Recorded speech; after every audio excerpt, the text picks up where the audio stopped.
వనదుర్గ అమ్మవారి దగ్గరకు వేలాది మంది భక్తులు ఎందుకు వెళ్తారో తెలుసా? శివయ్యకు ఈ గుడికి ఉన్న సంబంధం ఏంటి? ఈ క్షేత్రానికి మహాభారతంతో సంబంధం ఉంది. పరీక్షిత్ మహారాజు ఒక ఋషిని అవమానించగా పాము కాటుకే మరణించుగాక అనే శాపం పొందాడు. అలాగే ఆ రాజు పాము కాటుతో మరణించాడు.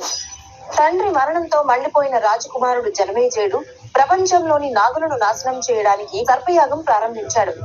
ఆకాశం నుంచి పాములు అగ్నిలో పడిపోతుంటే సృష్టి సమతుల్యం కూలిపోతుంది. అప్పుడు దేవతలు పరమశివుణ్ణి ప్రార్థించారు. అప్పుడు శివుని తలపై ఉన్న గంగాదేవి మంజీరా నదిగా మారి 7 ప్రవాహాలుగా విడిపోయి యజ్ఞాగ్నిని ఆర్పివేసింది.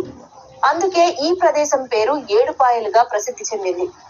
అందుకే ఇక్కడ శివుడు మరియు ఆదిశక్తులు వేరు కావని భక్తుల విశ్వాసం.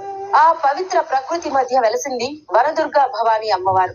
ఇక్కడ ఆ 7 ప్రవాహాలు అమ్మవారి పాదాలను తాకుతూ ప్రవహిస్తాయి.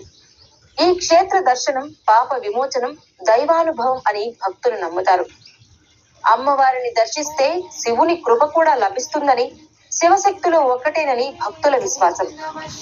అందుకే శివరాత్రి రాత్రి ఇక్కడ జాగరణలు, దీపారాధనలు, ప్రత్యేక పూజలు ఎంతో భక్తి శ్రద్ధలతో జరుగుతాయి.